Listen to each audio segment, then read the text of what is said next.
Hello बेटा। तो next अब हम प्लेन से रिलेटेड क्वेश्चंस डिस्कस करेंगे। तो बड़े ध्यान से समझना, ठीक है। जैसे कि हमारा फर्स्ट क्वेश्चन है, find equation of plane passing through the point having coordinates -1, -1, 2। ठीक है।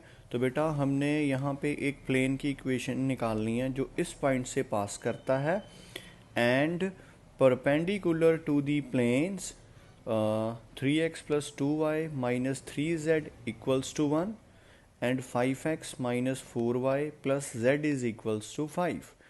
जो हमारा रिक्वायर्ड प्लेन है वो इन दोनों प्लेन्स के क्या है, इन दोनों प्लेन्स के परपेंडिकुलर है एंड इस पॉइंट से पास करता है। अभी बेटा मेरे को गिवन है कि जो रिक्वायर्ड प्लेन है वो एक पॉइंट से पास करता है। तो बेटा यहाँ पे जो मैं प्लेन की इक्वेशन कंसिडर करूँगा वो बेटा मैं वन पॉइंट फॉर्म में कंसिडर करूँगा, ठीक है। तो सोल्यूशन स्टार्ट करते हैं। Solution, consider equation of required plane in one point form. अगर आप नहीं भी लिखना चाहते इन वन पॉइंट फॉर्म तो आप रहने भी दो, तभी ओके आ। ये तो बेटा अपने पे डिपेंड करता है कि आप लिखना चाहते हो कि आप कौन सा फॉर्मूला यूज़ कर रहे हो। अगर आप ना भी लिखो तब भी कोई प्रॉब्लम नहीं होएगी, ठीक है। तो इक्वेशन पहले मैं फॉर्मूला लिखता हूँ। फॉर्मूला आता है a x minus x one plus b y minus y one plus c z minus z one equals to zero. तो ये है equation of plane in one point form का फॉर्मूला, ठीक है। यहाँ पे बेटा ए बी सी क्या है, जो इस प्लेन की नॉर्मल होएगी ना उसके डायरेक्शन रेशियोज हैं। x1 y1 z1 उस पॉइंट के कोऑर्डिनेट्स हैं जिसमें से हमारा प्लेन पास कर रहा है। तो हमें यहाँ पे जो पॉइंट के कोऑर्डिनेट्स हैं वो गिवन है। ये बेटा x1 y1 और z1 है। तो ये वाली वैल्यू मैं यहाँ पे यूज़ करूँगा।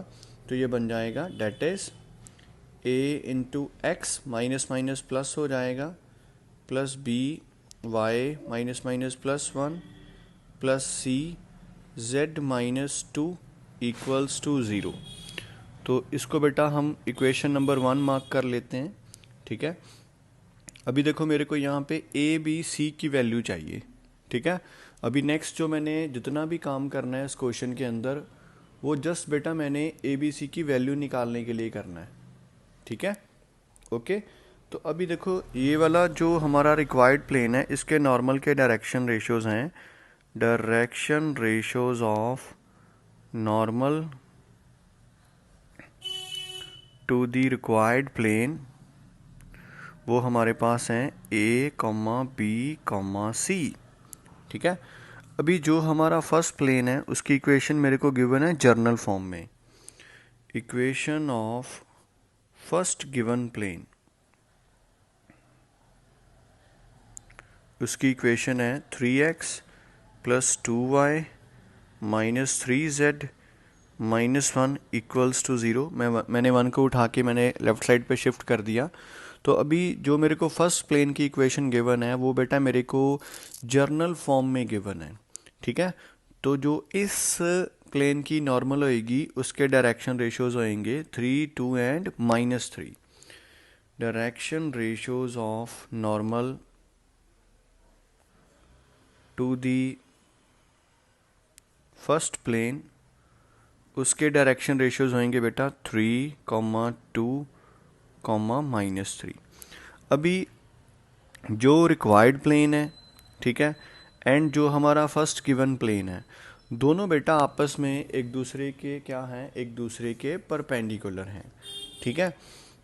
तो अबे हमें मालूम है कि अगर दो प्लेन्स आपस में परपेंडिकुलर हों तो उनकी जो नॉर्मल की डायरेक्शन रेशियोज होती हैं उनके इन बिटवीन कौन सा रिलेशन होल्ड करता है, वो रिलेशन होता है a1 a2 plus b1 b2 plus c1 c2 equals to zero. तो अभी मैं वो वाला रिलेशन यहाँ पे यूज़ करूँगा। ये बेटा मेरे पास है a1 b1 c1, ये है मेरे पास a2 b2 c2, ठीक है। तो यहाँ से मेरे पास आ जाएगा, ये चीज़ आ जाएगी हमने लिखना है since required plane is perpendicular to first plane, therefore relation hold करेगा a into a two plus b1 into b2 plus c1 into c2 equals to 0। तो बेटा इसको मार्क कर लो second equation.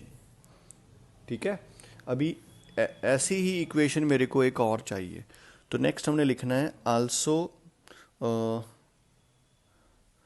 Direction ratios of second plane. तो उसके direction ratios की बात करते हैं। सेकंड प्लेन की इक्वेशन है 5x minus 4y plus z is equals to 5। आप चाहो तो 5 को आप लेफ़्ट साइड पे भी शिफ्ट कर सकते हो, अगर आप उधर भी रहने दो तो तब भी कोई प्रॉब्लम नहीं है। तो बेटा ये वाला जो प्लेन है ना, इसके डायरेक्शन रेशियोज पता क्या आएंगे? वो आएंगे 5 माइनस 4 एंड 1। अभी जो फर्स्ट प्लेन है वो सेकंड प्लेन के भी परपेंडिकुलर है, तो जो रिलेशन ऊपर होल्ड हुआ बेटा सेम रिलेशन नीचे भी होल्ड होएगा। तो हमने लिखना है since required plane is perpendicular to second plane, therefore क्या रिलेशन होल्ड करेगा? यहाँ से आएगा a1 into a two plus b1 into b two plus c1 c2 equals to 0। तो यहाँ से मेरे पास आ जाएगा 5a minus 4b plus 1c equals to 0। तो ये मेरे पास आ जाएगी बेटा थर्ड इक्वेशन।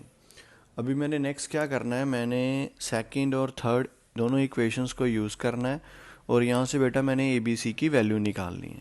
ठीक है, तो यहाँ पे बेटा मैं यूज़ करूँगा क्रॉस मल्टीप्लिकेशन मेथड। ठीक है, तो अभी दोनों इक्वेशंस को मैं साइड पे लिख लेता हूँ। 3a plus 2b minus 3c equals to 0। दूसरी इक्वेशन है 5a minus 4b plus 1c equals to 0। तो बेटा क्रॉस मल्टीप्लिकेशन मेथड यूज़ करना है, तो यहाँ पे आएगा a, देन आएगा b, देन आएगा c और साइड पे आएगा 2 3 1 2। ठीक है, अभी इसके ऊपर यहाँ पे 1 लिखो, यहाँ पे 2 लिखना है, यहाँ पे 3 लिखना है। तो पहले 2 है, तो जो 2 वाली कॉलम है उसके कोफिशिएंट लिखो 2 माइनस 4। नेक्स्ट है 3 वाले लिख लो -3 1।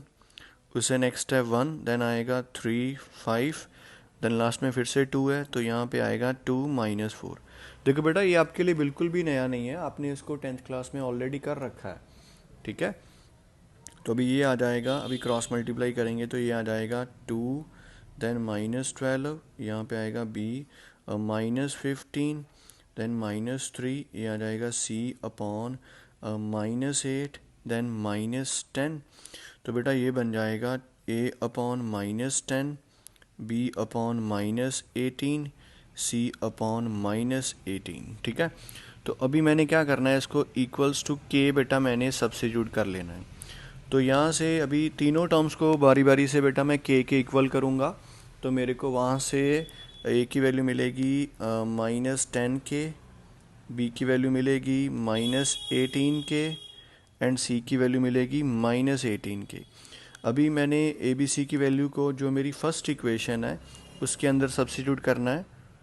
Put these in first equation, तो वहाँ से मेरे पास आएगा -10k into x plus 1 -18k into y plus 1 -18k into z -2 equals to 0।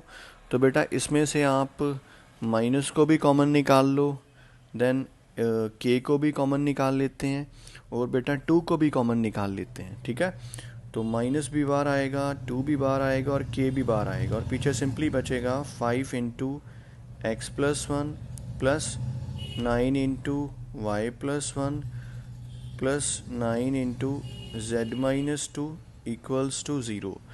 तो अभी -2 के उधर जाके बेटा जब 0 के साथ डिवाइड होएगा तो वो 0 बन जाएगा। मेरे पास सिंपली बचेगा 5x plus 5 9y plus 9 9z -18 equals to 0। तो अभी बेटा ये वाले जो कांस्टेंट्स हैं इनको ऐड करके लिख लो। ये बेटा मेरे रिक्वायर्ड प्लेन की इक्वेशन होएगी।